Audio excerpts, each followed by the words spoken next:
Hi, everyone. We're getting ready to move into week 2 of your business communication course.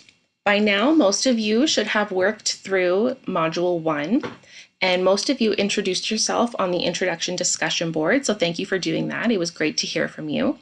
I really encourage you to keep that conversation going with your classmates.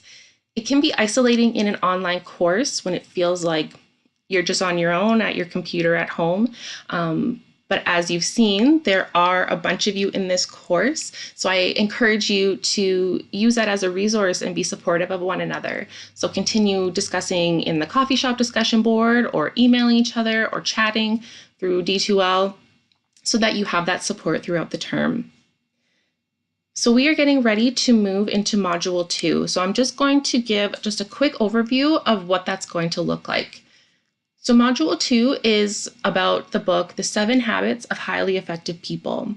And we're actually going to be studying this book throughout the entire term, but we're starting it in week 2.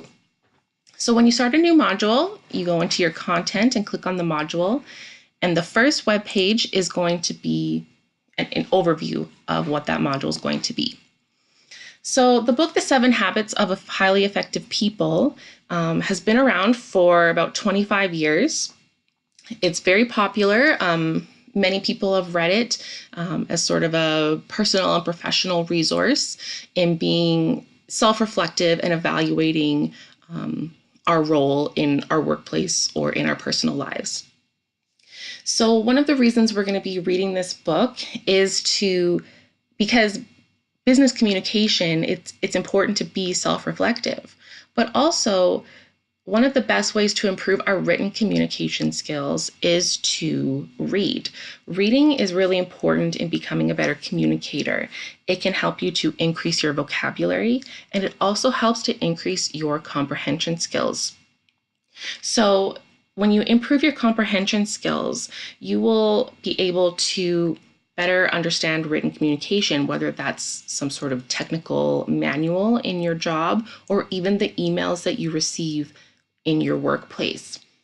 So what's important is that we want to make sure that we're reading all the time throughout the term and we're not leaving it until the last minute.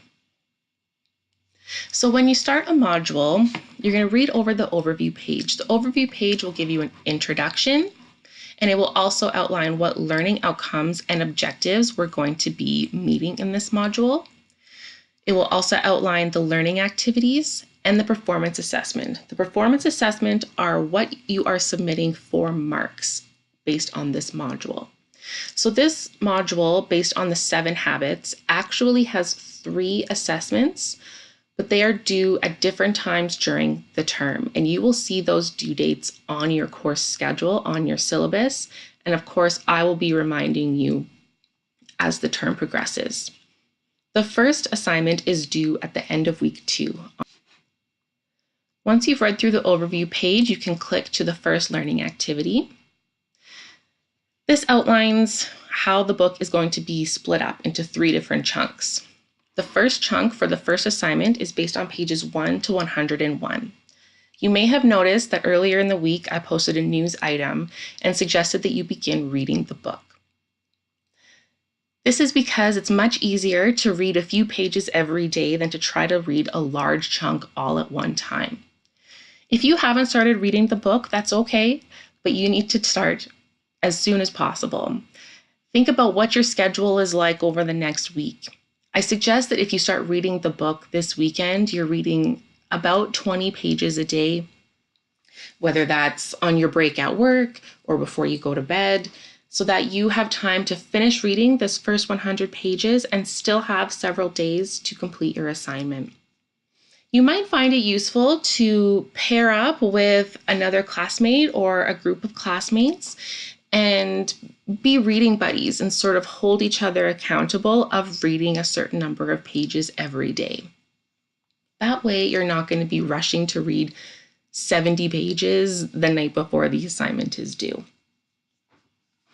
Please don't stop reading the book until the week before the next assignment is due. Continue reading the book every week so that you aren't, number one, forgetting what you read the first time, and also so you're not rushed before the assignments are due.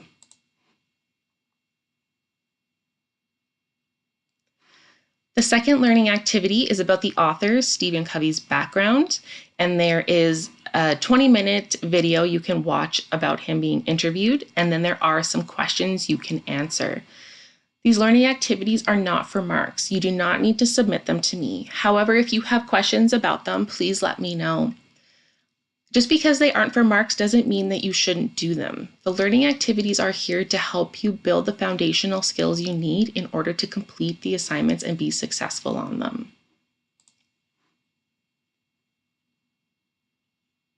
The third learning activity just sort of outlines how you'll be doing the 3 different assignments.